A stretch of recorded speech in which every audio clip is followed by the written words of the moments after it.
ಇನ್ನು ಬೀದರ್ನಲ್ಲೂ ಕೂಡ ಇದೇ ಸ್ಥಿತಿ ನಿರ್ಮಾಣ ಆಗಿದೆ. ಬೀದರ್ನಲ್ಲೂ ವ್ಯಾಪಕವಾಗಿ ಮಳೆ ಆಗ್ತಾ ಇರೋದರ ಪರಿಣಾಮ ಶಾಲಾ ಕಾಲೇಜುಗಳಿಗೂ ಕೂಡ ಸಮಸ್ಯೆ ಆಗಿದೆ.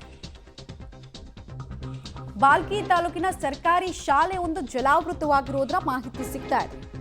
ಶಾಲೆ ಆವರಣದಲ್ಲಿ 5 ರಿಂದ 6 ಅಡಿ ತನಕ ಮಳೆ ನೀರು ನಿಂತಿದೆ ಅನ್ನೋದರ ಮಾಹಿತಿ ಇದು.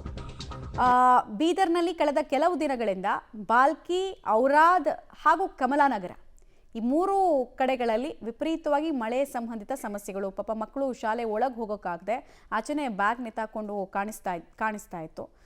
ನೀರನ್ನು ತೆರವು ಮಾಡೋದಕ್ಕೆ ಸ್ಥಳೀಯ ಆಡಳಿತ ಕೂಡ ಮುಂದಾಗಿಲ್ಲ. ಗಡಿ ಜಿಲ್ಲೆ ಬೀದರ್ಲಿ ನಿರಂತರವಾಗಿ 2-3 ದಿನಗಳಿಂದ ಒಂದು ರೀತಿಯ ಏನು ಭಾರಿ ಮಳೆ ಆಗ್ತಿರುವಂಥದ್ದು. ಈ ಹಿನ್ನೆಲೆ ಒಂದು ರೀತಿಯ ಗಡಿ ಜಿಲ್ಲೆ ಬೀದರ್ಲಿ ಪ್ರವಾಹ ಸ್ಥಿತಿ ನಿರ್ಮಾಣ ಆಗಿರುವಂಥದ್ದು.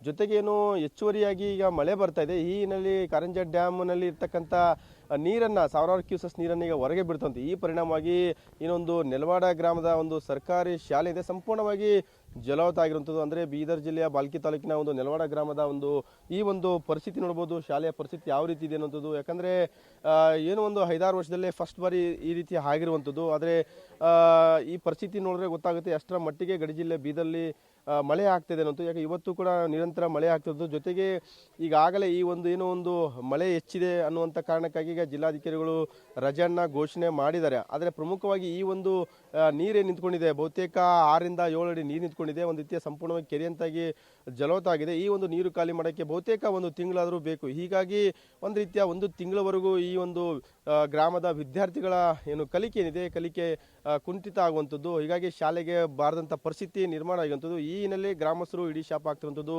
ಯಾಕಂದರೆ ಈಗ ಈ ಹಿಂದೆ ಆದಾಗೂ ಕೂಡ ನಾವು ಏನೋ ಒಂದು ಸ್ಥಳೀಯ ಜನಪ್ರತಿನಿಧಿಗಳಾಗಿರ್ಬೋದು ಮತ್ತು ಅಧಿಕಾರಿಗಳಿಗೆ ಮನವಿ ಮಾಡಿದ್ರು ಕೂಡ ಯಾವುದೇ ರೀತಿಯ ದುರಸ್ತಿ ಆಗಲಿ, ಸಮಸ್ಯೆಗೆ ಪರಿಹಾರ ಆಗಲಿ ಮಾಡ್ತಾ ಇಲ್ಲ. ಹೀಗಾಗಿ ಒಂದು ರೀತಿಯ ನೋಡ್ಬೋದು ಇಡೀ ಸಂಪೂರ್ಣವಾಗಿ ಯಾವ ರೀತಿ ಇದೆ ಅನ್ನುವಂಥದ್ದನ್ನು ತೋರಿಸ್ಕೊಂಡು ಗ್ರಾಮಸ್ಥರಾಗಿರ್ಬೋದು ಮತ್ತು ಇಲ್ಲಿನ ವಿದ್ಯಾರ್ಥಿಗಳು ಒಂದು ರೀತಿ